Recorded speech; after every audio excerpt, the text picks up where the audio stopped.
बिस्मिल्लाहिर्रहमानिर्रहीम, अस्सलाम वालेकुम। Live with doctor Shahid Masood के साथ मैं हूं सुमेरा सलीम। नाज़रीन, ज़राए के मुताबिक पाकिस्तान में एंटी करप्शन के इदारों को मजबूत बनाने और गवर्नेंस में इस्लाहात के लिए IMF का वफ़द पाकिस्तान पहुंच गया है। ये वफ़द 14 फरवरी तक पाकिस्तान में क़याम करेगा, जबकि वज़ारत ख़जाना हुकाम ने IMF के वफ़द की आमद पर फिलहाल तबसरे से गुरेज किया है। जबकि मौलाना फजल रहमान साहब की जानिब से कहा गया है कि मौजूदा पार्लियामेंट की कोई हैसियत नहीं है, मेरी पार्लियामेंट आवाम है। और वज़ीर आज़म शहबाज शरीफ साहब 10 फरवरी को 2 रोज़ा सरकारी दौरे पर मुत्तहिदा अरब अमारात रवाना होंगे। इसके अलावा दीगर मौज़ूआत पर आज हम गुफ्तगू करेंगे। स्टूडियो में हमारे साथ मौजूद है डॉक्टर शाहिद मसूद। अस्सलाम वालेकुम डॉक्टर साहब। वालेकुम जी, आपको भी नजर। डॉक्टर साहब, ज़राए के मुताबिक IMF का वफ़द जो है पाकिस्तान पहुंच गया, लेकिन वज़ारत ख़जाना हुकाम की जानिब से वफ़द की आमद पर फिलहाल तबसरे से गुरेज किया जा रहा है। नहीं, तबसरा उन्होंने भी दिए है, इसके ऊपर कमेंट्स उन्होंने दिए और एक डिप्लोमेटिक सा बयान है, मुनासिब सा बयान है कि वो आए हैं और इसलिए आए हैं और हम भी ताउन करते हैं और वो भी करते हैं। लेकिन ये है कि ये जो IMF का डेलीगेशन आया है, पहली बात तो ये है कि ये जो रिव्यू के लिए आती हैं टीम्स, उनसे हट के है। ये शहबाज राना साहब की आज बड़ी ज़बरदस्त स्टोरी है एज ऑलवेज, और उसमें उन्होंने बयान किया है कि IMF का डेलीगेशन पाकिस्तान आया है और वो पाकिस्तान में रूल ऑफ लॉ ये पहली दफ़ा हो रहा है। और मैं ये बात मैंने कल भी की थी कि IMF के बहुत से इकदाम जो हैं, अब ये पता नहीं क्या बात है कि एक दिन बात होती है तो अगले दिन उसी तरह की खबर आ जाती है। कल मैंने ये कहा था कि IMF के बहुत से इकदाम ऐसे हैं जो उठाए जाते हैं, उसके नतीजे में हम एलिट को यहाँ पे पकड़ते हैं, या जो बदमाशी है, जो करप्ट टू द कोर अनासिर है, जो सिस्टम के अंदर बैठे हुए हैं, ठीक है, और वही जो है वो खा गए इस मुल्क को, लूट के बर्बाद कर दिए। और वो जो है वो मजबूत जड़ें, ठीक है, ड्राइंग रूमों के अंदर पार्टीज हो रही हैं, उसमें हर मकतबा फ़िक्र के लोग हैं, हर कुमाश की गुफ्तगू हो रही है, हर किस्म की बातें, फैसले हो रहे हैं। अच्छा जी, फ़लाँ ने जगह ये ठेका, उसकी जगह ये ठेका, उसका ये फैसला, उसका फ़लाँ का फैसला, ये पूरा जो एक हो तो मकड़ी का जाला मुल्क पे, हर शहर में, बड़े शहर में मेरे ख्याल से कोई 10, 20, 15, 20, 50, 100 पार्टियाँ हर रोज़ हो रही होती हैं रात को, और उसमें अगले दिन या हफ्ते के बाद 10 दिन बाद मुल्क कैसे चलेगा उसमें फैसला हो जाता है। अब इशू ये है कि ये जो है ये IMF का जो डेलीगेशन है ये आया है और बड़े सही वक्त पे आया है, और ये शायद पाकिस्तान की तारीख में पहली दफ़ा ऐसा हो रहा है कि IMF का डेलीगेशन जो है वो वजारत ख़जाना के बाबुओं से मुलाकात नहीं करेगा, और वो मुलाकात करेगा यहाँ पे एक तो अदालती निज़ाम देखेगा, क्योंकि आपके मुल्क में वही बात जो हमेशा कहता रहा हूँ, मैं दोबारा उसको दोहरा रहा हूँ, और मैं शुक्रगुजार हूँ IMF का भी और अल्लाह ताला का भी शुक्रगुजार हूँ एक पाकिस्तानी के तौर पे कि ये दिन भी आया और अच्छा, बहुत अच्छा हो रहा है, बहुत अच्छा हो रहा है। Thank you IMF। अच्छा, वो आके पाकिस्तान में जुडिशल सिस्टम का जायज़ा लेगा, रूल ऑफ लॉ का जायज़ा लेगा।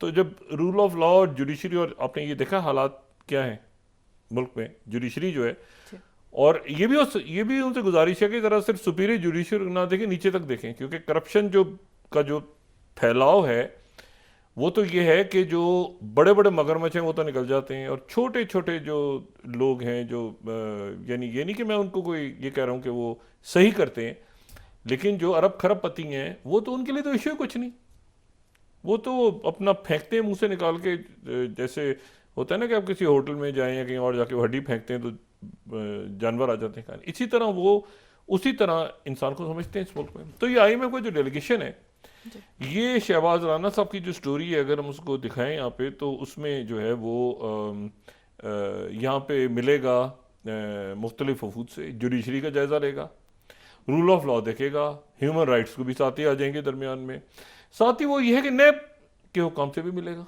भाई नैब भी तो हमें कुछ बताया कि इतने जो रेफरेंसेस आए हैं इतने सालों में, तो उन रेफरेंसेस के नतीजे में क्या यहाँ पर कई सालों से ये तो एहतसाब ब्यूरो, वो जो सैफुर रहमान साहब ने बनाया था नवाज शरीफ साहब के दस्ते रास्त, तो सैफुर रहमान साहब के दौर से, और फिर वो नैब बन गया, और तब से लेके आज तक पाकिस्तान में कोई करप्शन हुई नहीं किसी लेवल पे, मतलब सिर्फ रेफरेंसेस बनते हैं यहाँ पे पॉलिटिकल मैन्यूवरिंग के लिए, और ट्रिलियंस एंड बिलियंस और ट्रिलियंस इन डॉलर्स बाहर मुल्क से चला गया, और फिर उसके बाद जो है वो जनाब कहा जाता है कि जी वो ये मलिक रियाज साहब की जो बात चल रही है इतनी, मलिक रियाज साहब को ला सकते हैं क्या? ये सिस्टम लेकर मलिक गिरा से ये सिस्टम बात भी कर सकता है, ये ऐसे धर्म से गिरेगा। ये सारा सिस्टम जो अरेंजमेंट है ये खड़े मलिक गिरा साहब पे हुआ है। तो इनको शुक्रिया अदा करना चाहिए उनका जाके बार बार कि आपकी वजह से हम यहाँ खड़े हैं, ठीक है। ये क्या बात करते हैं, इस अरेंजमेंट में मौजूद लोग कुछ करेंगे। वो मिलेगा उसके बाद नैब से, नैब को भी बताना चाहिए कि भाई, कौन को बताना चाहिए ना कि इतने सालों में इतने रेफरेंस सारे पाक साफ, कुछ नहीं हुआ। ये भी बताया जाए वो कर्जा कमीशन किधर गया। कुछ तो प्रेशर बाहर से आ रहा है ना, इलॉन मस्क वो कुछ अच्छा कर रहे हैं, कुछ पूरा कर रहे हैं, सब कुछ। ये काम जो वो कर रहे हैं ना, एनजीओ क्यों बनी हुई है, बहुत सी एनजीओ तो बिल्कुल बहुत अच्छी हैं, जबरदस्त हैं। ईदी ट्रस्ट भी तो एनजीओ है, ठीक है ना। मतलब है कि आप ये देखिए ना कि बहुत सारी एनजीओ है, मैं किस किस का नाम लूँ, बहुत सारी एनजीओ है, मगर वो एनजीओ जो है वो यूएसएड पे तो नहीं चल रही ना, उसमें तो पब्लिक पैसा देती है। वो कई हॉस्पिटल्स, खैराती हॉस्पिटल्स, स्कूल, सब कुछ चल रहे हैं। इशू ये है कि यूएसएड का पैसा किधर जाता है। कुछ तो वो तस्वीरों में नजर दिखाने के लिए होता है, बाकी तो डॉलरों में पैसा। एनजीओ जो बनी है इतने सालों में, चौधरी निसार साहब के दौर में उन्होंने बंद की थी एनजीओ बहुत सारी, लेकिन वो उन्होंने करप्ट एनजीओ नहीं बंद की थी। वो एनजीओ बंद की थी जो सिक्योरिटी इदारों की तरफ से गई थी कि भाई ये एनजीओ खुली है यहाँ पर, और उसमें मुख्तलिफ लाइसेंस ले लिए थे, ये प्राइवेट कॉन्ट्रैक्टर्स के असला लाइसेंस, वो बंद हुई थी। लेकिन वो जो डॉलर और माफिया थी उस पर तो हाथ नहीं पड़ा था। उस पर तो ये इलॉन मस्क अगर वहां से कह रहे हैं कि हम ये बताया जाए कि इस मुल्क में कैसे हुआ, जाहिर है अमेरिका को इसमें एग्जाम्पल करेगा, करना पड़ेगा उनको। अमेरिका की वजह से जो है उनकी डिप्लोमेसी भी चल रही है, मदद भी होती है। लोग बड़े, अमेरिका के लोग जो हैं वो एक तो है ना बिल्कुल ही अल्ट्रा जो एक्सट्रीम साइड पे, अदरवाइज आप दुनिया के सारे मुल्कों में, इंडिया में, पाकिस्तान में, अरब ममालिक में, इंडिया, हर मुल्क, बांग्लादेश में लोग चैरिटी करते हैं, उसको अपना फर्ज समझते हैं मजहब से या कौमियत से हट के। तो वो तो उनको करनी चाहिए, वो करेंगे। अफ्रीका के अंदर आप देखिए ना, मतलब कितनी मदद आती है मगरबी ममालिक से, और मुसलमान ममालिक से बड़ी आती है। लेकिन मसला ये कि आप उनको पैसा खा जाएं, यहाँ पे डॉलरों में तनख्वाहें लें बाहर, और TADA और ये और फलाना, और कॉन्फ्रेंस में शिरकत, और ये तरबियत और वो तरबियत और फलाना तरबियत, और आखिर में ये इलेक्शन करवाएं आप अमेरिका के पैसों से, ट्रेनिंग करवा के वहाँ के यूएसएड का पैसा हो रहा है जी, फलानी एनजीओ को मिलेगा, वो ट्रेनिंग होगी, और फिर ये इलेक्शन होंगे 2002, 2000 जो है वो 8 और 2007 या 8 जो भी हुए थे, और 13 और 18 और 24, और ना कुछ किसी इलेक्शन के नतीजे में कुछ स्टेबिलिटी आई है मुल्क में? कुछ स्टेबिलिटी आ पा रही है? नहीं। एक सिस्टम ही ऐसा आपने बनाया हुआ है, ड्राइंग रूम में बैठ के तय हो जाता है इलेक्शन का रिजल्ट। ओ भाई मसला, मुझे आप दें, मुझे आप पेन पेपर दें, मैं आपको बताता हूँ सिंध के इलेक्शन को पूरा बना के बता देता हूँ कि इलेक्शन करवाएंगे तो कैसे क्या क्या सीटें बन जाएगी। मतलब बात यह है कि पब्लिक को छोड़ देना साइड पे, डिसाइड कर लें, उससे फ़ोन करें, उससे करें तू इधर आ जाओ भाई, इधर आ जाओ, तो खत्म, इसको पैसे दो, उसको ये दो, सेनेट की सीट दो। ओ भाई मसला ये है कि वो आके रूल ऑफ लॉ को देखेंगे सबसे पहले, कितना अच्छा है, वो ये देखेंगे कि पैसा किधर गया। मैं कभी चीज रहा हूँ, कैरी लुगर बिल जो है ये 1.5 बिलियन कोई कर्जा नहीं था, एड है, एड थी 1.5 बिलियन। तो मुझे बताएं कहाँ गई हर साल की? ये 2009 से लेके अब शुरू करें तो ये 14 तक कहाँ गए? $1.5 बिलियन एड। कहीं कोई नजर आ रहा है कैरी लुगर बिल के नतीजे में कहीं कोई गली मोहल्ले में कोई यूनिवर्सिटी, कोई स्कूल, कोई कॉलेज, कोई हॉस्पिटल कहाँ गया? अच्छा, IMF की मौजूदगी के दौरान दो खबरें बड़ी इंटरेस्टिंग आई, और दोनों अंसार अब्बासी साहब की हैं।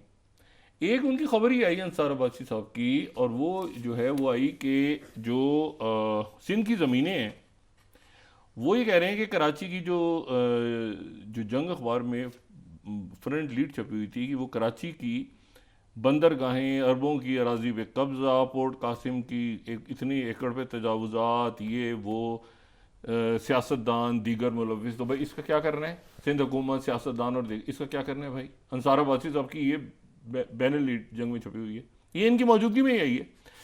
दूसरी जो खबर आई है वो ये है कि 55.5, इसको तो समझना ही मुश्किल है, जो दूसरी खबर है एक फिगर को, ये जो है ये है 55.5 खरब रुपए के तजारती तजादात टेक्नोलॉजी ना होने की वजह से।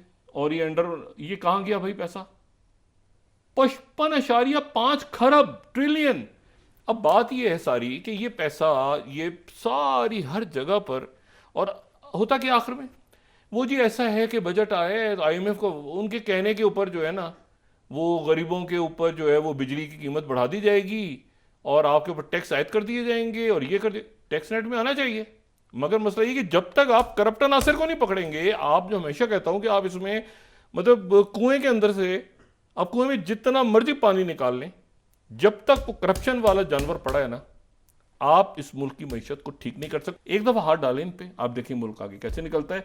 तो मैं उम्मीद करता हूँ कि वो आए हैं। ये अदालती जो सारा यहाँ पे जो कुछ हो रहा है मुल्क में, अच्छा है, आईएमएफ के कहने के ऊपर ये ठीक हो। पहले वो आए थे, उन्होंने कहा था कि एलीट आप जो है वो कैप्चर ख़त्म करें, उसका कुछ नतीजा नहीं निकला, कोई नतीजा नहीं निकला। उसके बाद आप देखें शाहाना खराजात जो बढ़े हैं, उसके बाद तो ऐसा लग रहा है कि पूरी दुनिया की मार्केट्स नीचे, लोग पाकिस्तान ऐसा लग रहा है कि पता नहीं खुदा, दूध और शहद की नहरें बह रही हैं पिछले चंद महीनों। और भाई मतलब कहते हैं ना, और इसमें कितना पैसा बना है, ये एक बात की बात है। लेकिन चलें वो आके जरा चेक करेंगे। और अभी इसमें मेरे ख्याल से अकाउंटेबिलिटी तो एक ग्लोबल लेवल पे स्टार्ट होने वाली है, क्योंकि ये एक मुल्क शुरू करता है तो दूसरा मुल्क भी फिर, चाइना तो पहले ही, वो तो उनके यहाँ तो अकाउंटेबिलिटी का बड़ा सख्त सिस्टम है।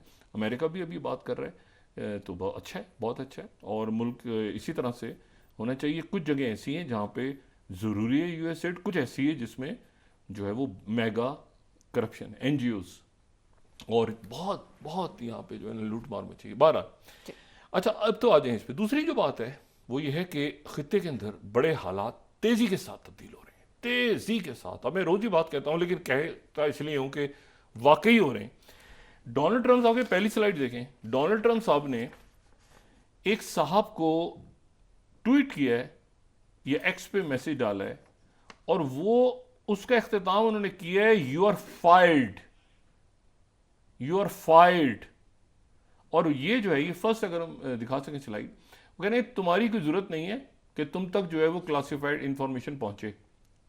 ठीक है, डोनाल्ड ट्रंप का जो मैसेज है ये।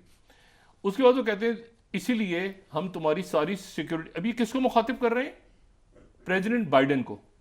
प्रेसिडेंट बाइडेन को लिख रहे हैं कि तुम्हें क्लासिफाइड इंफॉर्मेशन पहुंचे, इस बात की कोई जरूरत नहीं। ये 2 दिन ये कल का है ये।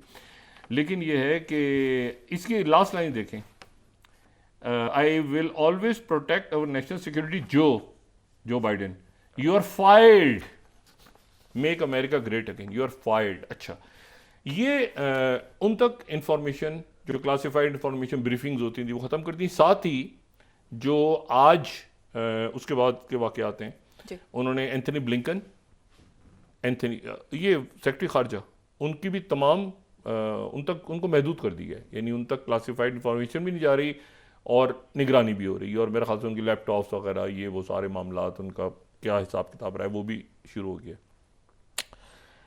जैक सुलिवन और उनकी पूरी टीम्स, एंथनी ब्लिंकन और उनकी टीम्स, जैक सुलिवन और उनकी टीम्स।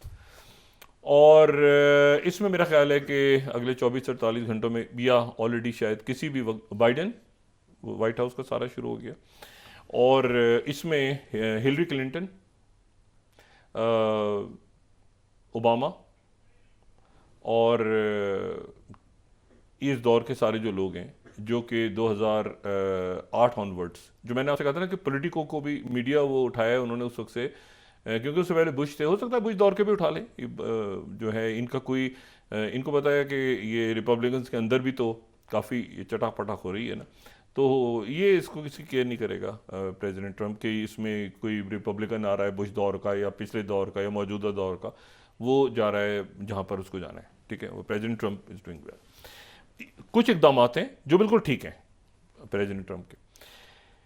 एक बदतरीन नाकाम दौरा, और एक आदमी ऐसे फुदकते फुदकते आपको अचानक, आगे क्या होगा मैं नहीं जानता, लेकिन वो ऐसे फुदक रहा था, और फुदकते तो पटाखा शबरात का वो भीग जाता है ना, पटाखे बाद ठुस करके नीचे आ जाते हैं, वो बात तो चल जाते हैं पटाखे, बाद वो गीले पटाखे होते हैं, वो ठुस करके नीचे, उस पटाखे का जो ठुस करके नीचे आया उसका नाम है नेतन्याहू। अच्छा, ये जो नेतन्याहू है, ये एक बहुत, यानी दरमियान में कोई पहले दिन ही जाके ये तो बहुत हवाओं में उड़ना शुरू हो गया था, अब ये वापस पहुंच गया, अभी मेरे ख्याल से पहुंचने वाला है थोड़ी देर में तल अवीव। और मेरा ख्याल है ये इसका बदतरीन दौर है, बदतरीन दौर है, और ये बदतरीन और नाकाम दौर है। ठीक है, एक तो ये है कि इसने ज़रा ये भी खुल के सामने आ गया कि इसका मकसद क्या है, ये क्या चाहता क्या है। वो जो टर्म इंतजामिया में जो हॉक्स बैठे हैं वो कहाँ तक जा सकते हैं, ये बात भी खुल के सामने आ गई कि वो कहाँ तक जा सकते हैं। भाई रियल इस्टेट ये वो सारी बातें कर दी ना, फिर पीछे हट गए वो। लेकिन ये बात तो आइडिया तो हुआ ना कि कहाँ तक जाया जा सकता है। तीसरी जो बात है वो ये है कि जो रिस्पॉन्स आया, मैं दाद देता हूँ, जो कमाल का रिस्पॉन्स आया। मैं एक्चुअली इसमें कोई दहशतगर्दी किसी ने नहीं की, कोई टेररिज्म की एक्टिविटी नहीं बट इन्हांस हुई, एक खामोश डिप्लोमेटिक रिस्पॉन्स आया। और सबसे पहले रिस्पॉन्स आया सऊदी अरेबिया का, जो सबसे इंपॉर्टेंट था, फिर यूएई का आया, फिर इजिप्ट का आया, अच्छा फिर जो सऊदी अरेबिया के अगेंस्ट टर्की का आया, ईरान का आया, फिर जो सऊदी अरेबिया के अगेंस्ट नेतन्याहू ने बात की उसके खिलाफ फिर सऊदी अरेबिया से पहले दूसरे मुल्कों का आना शुरू हो गया, इजिप्ट का, कतर का, यूएई का, टर्की, ईरान। और मेरे ख्याल से पाकिस्तान का भी बड़ा स्ट्रॉन्ग स्टेटमेंट आया कि अपने सऊदी अरेबिया के बारे में कैसे बात की। तो ये जो है ना, ये मेरे ख्याल से एक ज़बरदस्त डिप्लोमेसी हुई, खामोश डिप्लोमेसी। और यहाँ तक चली गई थी वो डिप्लोमेसी के जॉर्डन और इजिप्ट, ये सारे जो ऑस्लो एकॉर्ड्स और कैंप डेविड और सारा, देखें बड़े आपस में इख्तलाफात हैं, मुख्तलिफ ग्रुप्स हैं, पैलेस्टीनियंस में भी आपस में हर जगह होते हैं। ये हमास भी है, कोई इस्लामी जिहाद है, फतह है, मुख्तलिफ ग्रुप। लेकिन पैलेस्टीनियन कॉज जो है ना, पैलेस्टीनियन कॉज, उसके ऊपर ऑल आर वन, सब एक।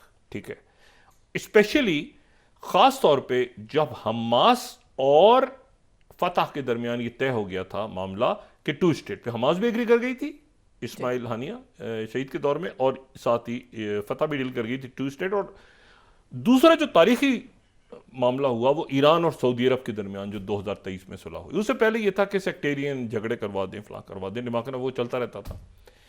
तो वो फेल हुई। इजिप्ट में नहीं कोई टर्मोइल क्रिएट हुआ, जॉर्डन में नहीं हुआ, नहीं होगा इंशाल्लाह, और ये सीरिया में नहीं हुआ। टर्की के मामला पीकेके के साथ, पीकेके को बिल्कुल अगर वो अमेरिका के पास उसने जाना है तो फिर जो हशर होता है वो हमारे सामने ही है। तो बेहतर ये है कि बहुत अच्छा है कि वो एक ओलिव ब्रांच आई है, वो पार्लिमानी सियासत में चले जाएं और ज़बरदस्त सियासत करें जैसे अपने हकूक़ के लिए सारा, लेकिन टेररिज्म से निकल जाए। फिर उसके बाद जो है वो दूसरी बात जो सबसे इंपॉर्टेंट है वो ये है कि इसको मैं फेलियर क्यों कह रहा हूँ। पहली बात तो ये है कि कल हमने अफसोसनाक देखा, ये मनाजर अच्छे किसी तरह से भी नहीं थे कि वहाँ से जिस तरह से हमास के पास से कैदी ये यरगमाली रिहा हुए, ये किसी भी अंदाज में अच्छा नहीं था। लेकिन ये है कि उसके साथ ही जो फ़लस्तीनी जेलों से रहा हुए हैं, आप उनका ज़रा हाल देखें, उनको तो मीडिया ने नहीं दिखाया। वो तो ऐसा लगता है कि यानी ये तीनों तो अस्पताल में गए, उसमें से पता नहीं कोई 183 में से कोई 25, 30, 40 अस्पताल में ही गए। वो हड्डियों के ढांचे हैं जो कि फ़लस्तीनी प्रिजन्स में से निकले हैं, वो हड्डियों के ढांचे हैं वो बिल्कुल। लेकिन तवज्जो ज़ाहिर है उन पे, ज़ाहिर है मीडिया की। और वो कोई 17 साल, कोई 16 साल, कोई 20 साल, वो पता नहीं कहाँ पर उनको रखा है, किस तरह रखा गया, क्या हुआ है। और वेस्ट बैंक में ये जो इनके जो ज़ायनिस्ट हैं, ये जो एक्सट्रीम राइट विंगर जो वॉर मोंगर्स जो हैं इसराइल के, वो अब वेस्ट बैंक पे मगरबी किनारे पे उन्होंने आज एक खातून को शहीद किए। और अभी इतला आ रही है कि 3 और लोगों को उन्होंने, गुस्सा निकाल रहे हैं अपना ये इस तरफ। अब गजा में तो नहीं कर सकते ना, तो इधर वेस्ट बैंक के ऊपर। तो यहाँ पर जो है वो, लेकिन जो इसमें मैं फेलियर क्यों कह रहा हूँ, फेलियर में इसलिए कह रहा हूँ कि इनका इरादा था कुछ और हो गया कुछ और। आज जो है वो बिल्कुल जो आप ये देखें कि राइटर्स, हमास कह रही, हमास की तरफ से स्टेटमेंट आ गया है कि ओके, हमास ने कहा कि Israeli military withdraws from Gaza's Netzarim corridor. Second, Netzarim corridor से इसराइल की फौज निकल गई है। अच्छा, अब आप ये देखें कि ये हम इसको हर रोज़ ही फॉलो करते रहे। ये इन्होंने जनाब क्या किया था कि जो गज़ा का बॉर्डर है इसराइल के साथ, वहाँ से लेके और मेडिटेरियन सी तक जो 4 माइल के इलाके पे इन्होंने अपनी फ़ौज भेज दी थी। गज़ा को 2 हिस्सों में तकसीम कर दिया, डिवीजन कर दी थी गज़ा की। उसके बाद उसको ये 2 मील से जो उसकी चौड़ाई है, 2 मील से भी 4 मील पे कर गए उसको। पहले 2 किलोमीटर रखा हुआ था, सॉरी, फिर उसको 6 किलोमीटर कर दिया इन्होंने। ये उसको, यानी एक तो लेंथ है ना उसकी, ठीक है ना, और विड्थ की बात मैं कर रहा हूँ, फिर उसको 2 से 6 किलोमीटर तक फैला दिया इन्होंने। और फिर जो है इन्होंने क्या किया कि ये जो है ये 14 किलोमीटर तवील और साथ ही उसको 6 किलोमीटर, यहाँ पर इन्होंने 600 बिल्डिंग्स गिरा दी। 600 बिल्डिंग्स को बुलडोज कर दिया, बुलडोज टोटल। और इनका जो इरादा है, ये मैं आपको बताऊं, वॉशिंगटन पोस्ट 3 17 मई 2024, इन्होंने स्ट्रेटेजिक कॉरिडोर ये कहा कि ये पोस्ट वॉर प्लान है। अगर हम थर्ड स्लाइड देखें, इन्होंने कहा, इन्होंने टोटल बुलडोज किया वहां पे 600 बिल्डिंग्स को, और ये कहा कि ये जो है ये एक लंबा हमारा तवील मुद्दत तक का प्लान होगा, रीशेप करेंगे गजा को। और फिर ये बर्बादी, जो ये तो 1 साल पहले, पता नहीं अब क्या हाल है वहाँ का, लेकिन यह है कि इन्होंने ये कहा कि वहाँ पर जो है वो न्यूयॉर्क टाइम्स देखेंगे 2 दिसंबर का 2024 का, तो बेसिस इन्होंने बना ली सेंट्रल गजा में, असाइन दैट इट में बी देयर टू स्टे, ये स्टे करेंगे वहाँ पे, ठीक है। ये 4th, ये इन्होंने कहा कि हम यहाँ स्टे करेंगे, और 600 बिल्डिंग्स गिराई इन्होंने बफर एरिया बनाने के लिए। और वहाँ पर नेटवर्क और बेसिस ये एनालिसिस किया न्यूयॉर्क टाइम्स ने सैटेलाइट इमेजरी से और वीडियो फुटेज से। उसके बाद खुद इनके मीडिया ने, ये 5th स्लाइड देखें आप, ये देखें आप, ये आप इंसान सोचे तो इंसान परेशान होता है कि ये हुआ क्या है वहाँ पे। ये मैं आपको हाथ पढ़ के बता रहा हूँ। No civilian, everyone is a terrorist, no civilian, जो भी है वो सब दहशतगर्द हैं। IDF soldiers expose arbitrary killings and rampant lawlessness in Gaza area. अच्छा, 200 बॉडीज में जो लाशें, 200 को शूट किया, उनमें से सिर्फ 10 हमास के मेंबर थे। ओ भाई, 200 को गोलियां मार दी, शहीद कर दिया 200 को, और बाद में पता कह रहे हैं कि जो भी जितने लोग हैं एवरीवन इज अ टेररिस्ट। ये सारा करने के बाद, ये इस कॉरिडोर पे करने के बाद, आज फिर उस राइटर्स की खबर को देखें, 2nd स्लाइड को दोबारा देखें। Hamas says Israeli military withdraws from Gaza's Netzarim corridor, ठीक है। और उसके बाद फिर अटलांटिक काउंसिल ने 6th, उसने कहा, एक बड़ा मजमून लिखा था इसके ऊपर। 6th स्लाइड अगर हम देखें तो ये मिलेगा, tragedy, death and obstacle to a lasting ceasefire. तो बात ये है कि ये जो है ये था प्लान, और उसके बाद हुआ क्या, वो जो कि होना था, ठीक है। और ये सारे के सारे वहाँ से निकल गए, और हमास की तरफ से ये बात हुई कि अच्छा, अब जो है इशू ये है कि कल ये काबीना का इजलास होगा। एक डेलीगेशन जो स्टीव विटकॉफ ने मैसेज आखिरी दी है नेतन्याहू को, वो ये कहा है कि जाके सीज फायर के ऊपर करो। अच्छा, अब नेतन्याहू जो है उसने डीरेल करना है दरमियान में, क्योंकि दूसरा जो मरहला है ना, दूसरा मरहला, पहला और दूसरा मरहला अहम है, क्योंकि तीसरा मरहला तो कई साल तक चलेगा ना। तीसरे मरहले में तो वो फिर रिकंस्ट्रक्शन होनी है, क्या होना है। लेकिन ये जो पहला और दूसरा मरहला है, दूसरा मरहला जब खत्म होगा तो 2 स्टेट सॉल्यूशन का ऐलान होगा। 2 स्टेट सॉल्यूशन का ऐलान होगा। पहले मरहले में तो विड्रॉल हो जाएगा, सारा रिहाई हो जाएगी, सब कुछ। दूसरा जो मरहला है, जो भी चंद दिनों के बाद, उसमें 2 स्टेट सॉल्यूशन का ऐलान होगा। अक़वाम मुत्तहिदा करेगी, अमेरिका, बाकी अरब ममालिक, यूरोपीय ममालिक, दुनिया खड़े होकर करे। ये कैसे ऐलान होगा कि नई रियासत बन गई, वो ऐलान होना है। तो 3rd में तो फिर रिकंस्ट्रक्शन है ना, तीसरा फेज है। लेकिन दूसरे को रोकना है। अब दूसरे को रोकने के लिए कोई वॉर छिड़ी जाएगी, कोई बीच में कोई मजीद बखेड़ा डाला जाएगा, क्या किया जाएगा, दुनिया सारी देख रही है। इतना दुनिया देख रही है कि जहाज फ्रांस के ऊपर से फ्लाई कर रहा था, तो कई अरब मुल्क जो है उनकी तरफ से मैसेज गया, अरब मुल्कों की तरफ से भी गया और यूरोप के मुल्कों की तरफ से भी गया कि जी ये जहाज, इसके तो वारंट निकले होंगे, तो उसको जहाज को यहाँ क्यों नहीं उतारा आपने? ये जो विंग्स ऑफ ज़ाइन के नाम से इसका जो जहाज है नेतन्याहू को, उसको उतारा क्यों नहीं? ये आपकी फ़ज़ाई हदूद से गुजर रहा है, तो ये तो वांटेड है, ICC के वारंट निकले हुए हैं।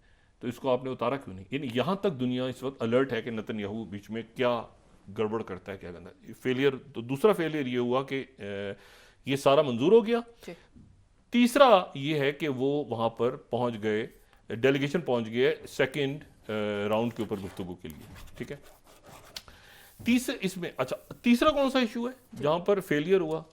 एक तो ये कि कॉरिडोर से निकल गए, डील आगे चली, सीज फायर की, कैदी और ये रमाली वो सब रिहा हुए, ये कतर में पहुंच गया डेलीगेशन जो कि आगे मुज़ाकरात को बढ़ाएगा, क्योंकि अभी मार्को रूबियो ने आना है, स्टीव विटकॉफ ने आना है, तो वो सीज फायर के ऊपर अमेरिका भी खड़ा है, सारे लोग खड़े हैं।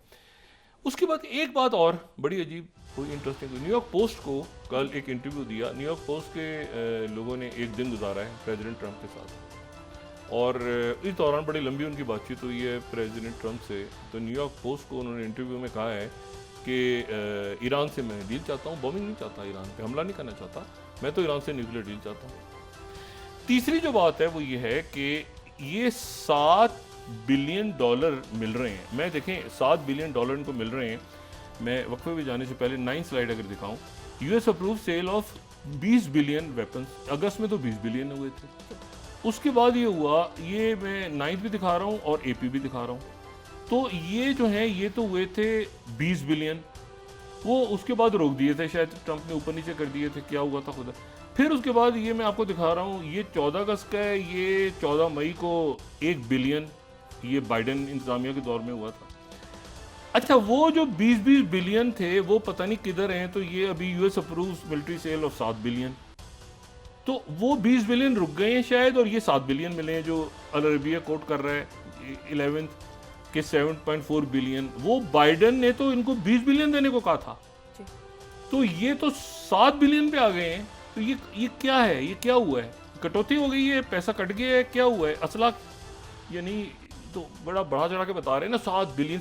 ओ भाई, पहले 20 बिलियन का ऐलान हुआ था, तो वो 20 बिलियन आने में भी ऐसे कोई क्या कहना चाहिए उसको, छुआरों की तरह नहीं पड़े होते। वेपन्स का ऑर्डर होता है, वो 2-2, 3-3 साल बाद डिलीवर होते हैं, कोई रेडीमेड गारमेंट्स तो नहीं है ना ये आपके वेपन्स। तो वो 20 बिलियन पता नहीं कब मिलने थे, वो खत्म करके तो 7 बिलियन मिले। तो मतलब अब क्या कहिए, क्या दौरान था, सिर्फ नहीं जाना बेहतर था। जी ठीक, नाज़रीन वापस आते हैं छोटे से ब्रेक के बाद।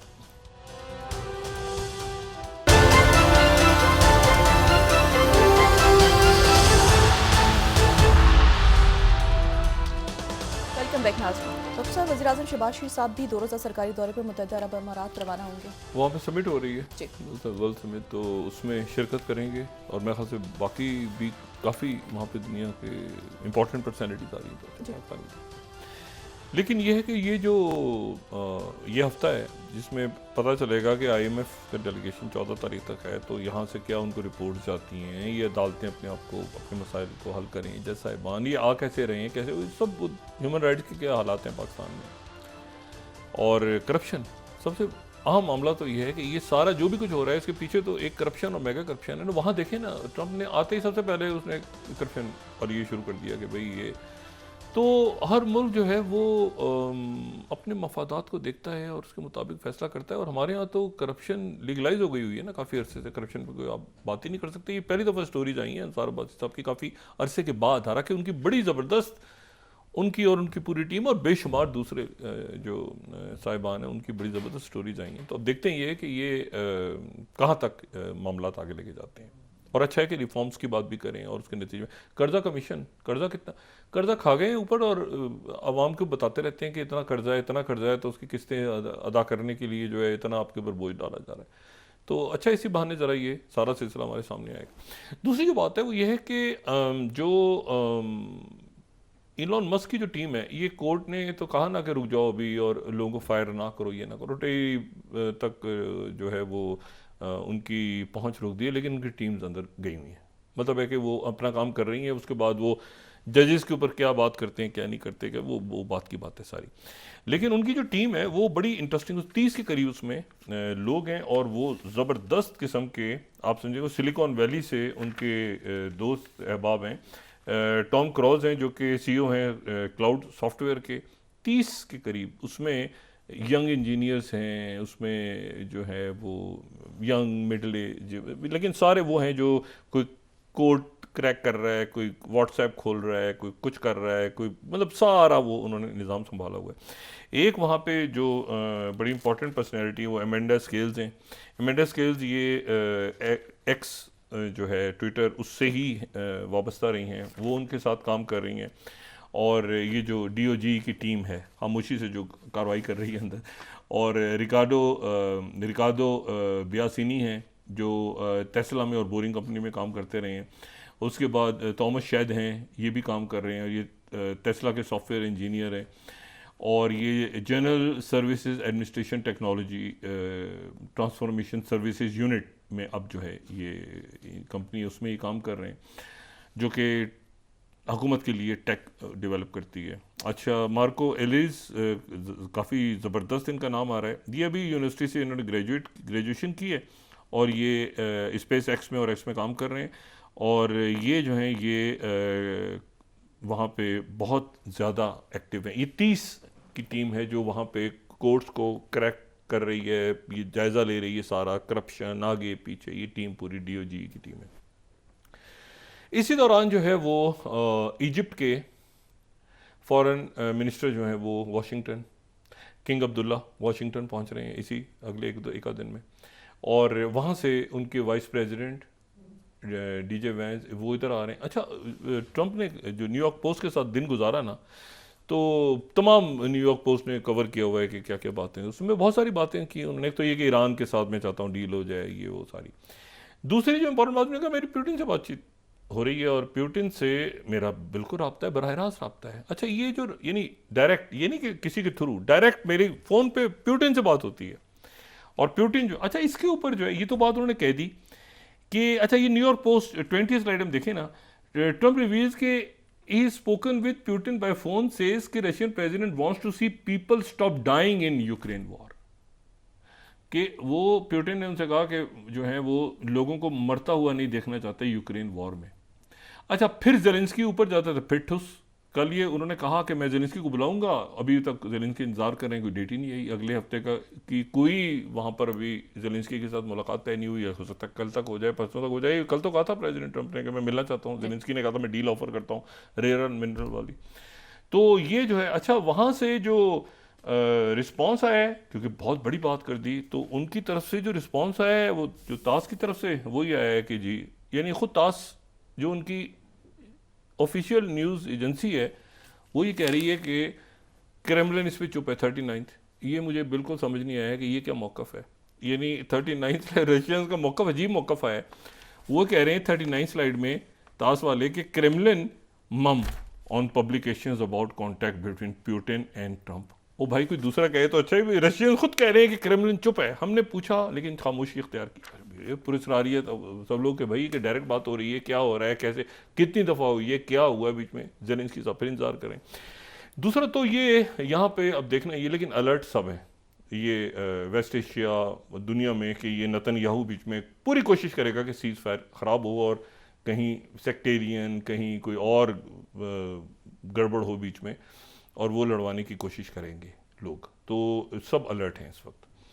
और सेकंड फेज़ इंपॉर्टेंट शुरू हो जाएगा, उस पर बातचीत शुरू होने के लिए मोसाद का और इसराइल का डेलीगेशन कतर पहुंच गए और सब अलर्ट हैं, इस पर सब अलर्ट हैं। इसको कहीं दरमियान में ये जो सारा पिछले दिनों में हुआ है, तो सब इस वक्त चौकन्ना है कि कोई साजिश ना हो दरमियान में। दूसरा दौरा जो आ रहा है वो इंडियन प्राइम मिनिस्टर मोदी का आ रहा है। अच्छा, वो दौरा जो उस पर कल बात कर लेंगे, लेकिन यह है कि उस पर 2-4 इशूज़ हैं। मुझे नहीं पता, उनके फॉरेन ऑफिस ने कहा है कि ठीक है, अच्छा लगा है, लेकिन मैंने पहले दिन कहा था कि मुझे नहीं समझ में आया। ऑप्टिक्स अच्छी नहीं, कि ठीक है अगर उनकी हुकूमत को उनकी वो खुश हैं तो खुश हैं, ऑप्टिक्स अच्छे नहीं गए। ये जो होता है ना मिलिट्री प्लेन में, मुझे नहीं अच्छा लगा, मतलब अजीब सी बात लगी बहुत ज़्यादा। जबकि इंडियन प्राइम मिनिस्टर कहकर आ गए थे कि हम पैसे दे देंगे। भाई इंडिया को कोई इशू है कि वहाँ से रिपोर्ट कर रहे हैं तो वो उनके कराए, क्या ये क्या इशू है? रोज़ जहाज़ आते हैं जाते हैं, वो 1 फ्लाइट 2 फ्लाइटों में ले आते हैं, लेकिन वो मिलिट्री जहाज़ 20-20 घंटा आ रहा उनके अपने। लेकिन इसमें एक जो बात है वो ये है कि एक तो चाबहार, जो मैंने कल बताया था कि उनका एक नोटिफिकेशन आया स्पेसिफिकली जिसमें चाबहार का जिक्र हुआ है। दूसरा ये कि जेरूसलम पोस्ट ने आज एक ऑपेड लिखा है।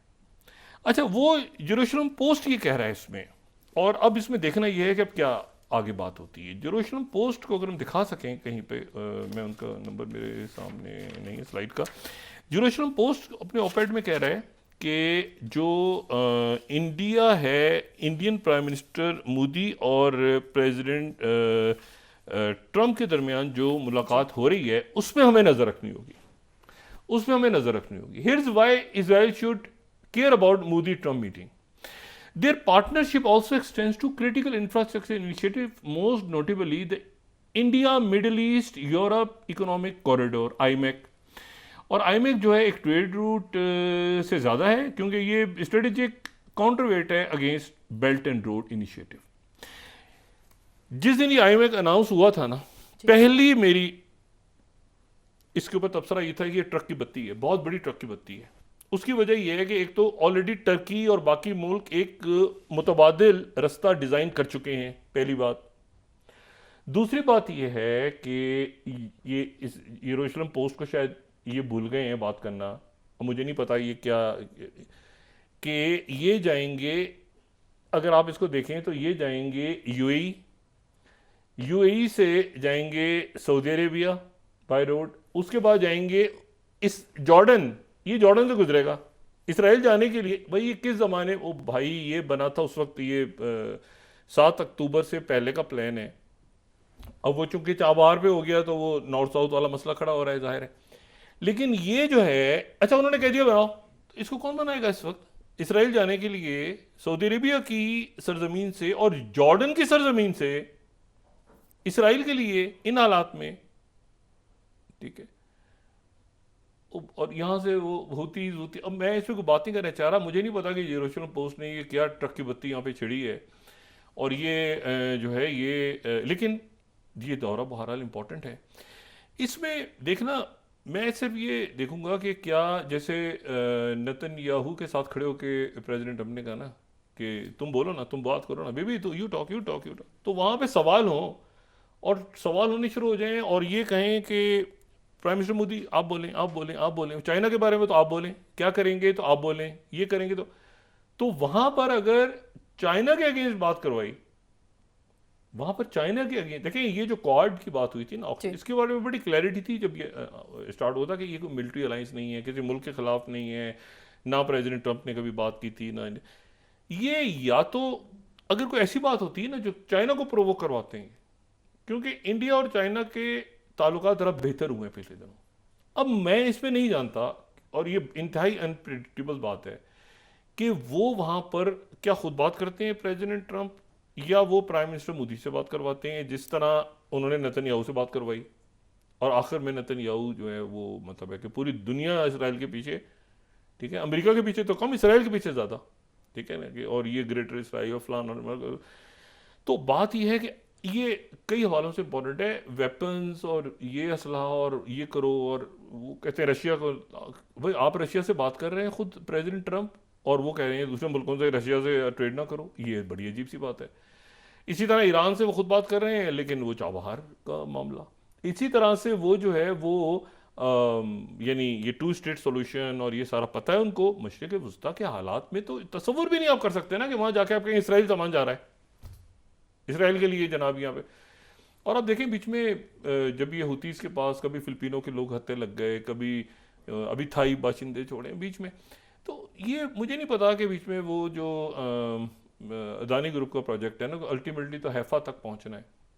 हैफा में इस वक्त क्या सूरत हाल है वो हर एक को पता है। इस वक्त जाके ये बात करना कि हैफा की एक पोर्ट बनेगी जिसमें इसराइल भी इंटरेस्टेड है और जिसमें इंडिया इन्वेस्टमेंट करने जा रहा है, और जिसमें वो ये बात वहाँ पे करना जो मौजूदा सूरत हाल और मौजूदा तलखी है। देखिए बहुत सारी बातें हम मीडिया पे नहीं कर सकते, इतनी तलखी है फ़लस्तीनी जो हैं उनके अंदर, ये ख़ास तौर पे जब से ये ग्रेटर मिडल ईस्ट वाली बात छिड़ी है ट्रंप तो पीछे हट गए करके, लेकिन उसके नतीजे में जो सिचुएशन क्रिएट हुई है ग्राउंड पे, बात यह है कि मुझे नहीं पता कि वो प्रेसिडेंट ट्रंप इस पर क्या बात करते हैं, लेकिन ये 2-4 वाक़यात हैं जो बड़े इंपॉर्टेंट हैं। फिर एक बार दोबारा जो है वो यूरोप का, चूँकि वाइस प्रेसिडेंट भी आ रहे हैं और उनके सेक्रेटरी डिफेंस भी आ रहे हैं। अच्छा, सेक्रेटरी डिफेंस जब आएंगे तो यकीनन जर्मनी का दौरा करेंगे तो रैमस्टीन बेस के ऊपर बात होगी, वो जिसके बारे में कहा था कि 1 लाख फ़ौज मौजूद है और वहाँ से 20,000 निकाल लेंगे। जी। तो उस पे भी यकीनन वो नेटो को रखना ज़रूरी है अमेरिका के लिए, और अमेरिका यूरोप के पास भी यकीनन दूसरे प्लान्स हैं मौजूद। ऐसा नहीं है कि यूरोप, लेकिन यह है कि ये जंगें देखिए, अब इन्हें कि 24 घंटों में जंग ख़त्म करवा दूंगा, जंगें इस तरह ख़त्म नहीं होती। जंगें इस तरह ख़त्म नहीं होती कि 24 घंटों में उन्होंने कहा और सब अपनी अपनी जगह ठीक हो गए मामलात। यूरोप की जंगें हों या मशरिक़ वस्ता में जंगें हों या कहीं की भी जंगें हों, जंगें इस तरह ख़त्म नहीं होती कि जी आपने और ख़ास तौर पे वो जंगें जिनका एक तारीख़ी पस मंज़र हो, दिहाइयों का या सदियों का। तो बात यह है कि ये मतलब है कि ये फ़ोन करेंगे और जंग एकदम से ख़त्म हो जाएगी, और उसके नतीजे में वो कह रहा है मेरे सारे रेयर अर्थ मिनरल्स ले जाओ, और सारा जो यूक्रेन सारी कंडीशंस मान ली जाएंगी, कोई पीस एग्रीमेंट साइन होगा, कैसे होगा उसमें। देखें ये जितने पीस एग्रीमेंट्स माहदे हुए हैं ना, जिसमें कश्मीर का मामला, कश्मीरी उसमें नहीं, वो नहीं आगे चले, कश्मीरियों का, कश्मीरी खुद क्या कहते हैं ये बड़ा इंपॉर्टेंट है। कश्मीरियों के बारे में अगर फैसला आपने करना है तो कश्मीर को ऑन बोर्ड लेना है, अगर आपने फ़लस्तीन के बारे में करना है तो फ़लस्तीनियों को ऑन बोर्ड लेना है। ये पहले अब्राहम अकॉर्ड में यही हुआ ना, फ़लस्तीनी ऑन बोर्ड नहीं। इसी तरह से आपने अगर फैसला करना है, अब ये जो पुतिन और ट्रंप के दरमियान बात हो रही है, यूक्रेन ज़ेलेंस्की चीख रहा है कि मैं हूँ बीच में, मुझसे भी तो पूछो। वो पुतिन कह रहा है ये तो 2 नंबर आदमी है, हम यूक्रेन तो हमारा हिस्सा है, वहाँ के इलेक्शन करवा के उस आदमी को वापस लाओ जिसको विक्टोरिया न्यूलैंड ने हटवाया था 2014 में, वो जो मैदान के अंदर पूरा सो कॉल्ड रेवोल्यूशन बपा किया था। तो अब ये देखते हैं कि अगले चंद दिनों में क्या सूरत हाल, कुछ जंगें ख़त्म होती, तलखियाँ कम होती नज़र आ रही हैं, लेकिन जंगें एक दफ़ा शुरू हो जाएं तो फिर इस तरह टेलीफोन कॉलों पे ख़त्म नहीं होती। जी, बहुत शुक्रिया डॉक्टर साहब। नाज़रीन, इसके साथ ही आज का प्रोग्राम अपने इख्तिताम को पहुंचा। मुझे सुमेरा सलीम को इजाज़त दीजिए। अल्लाह ने के बाद। जी डॉक्टर साहब। अपने दोस्तों, रिश्तेदारों, गिरदोनवाह के लोगों का सब ख्याल रखिएगा। अल्लाह हाफ़िज़।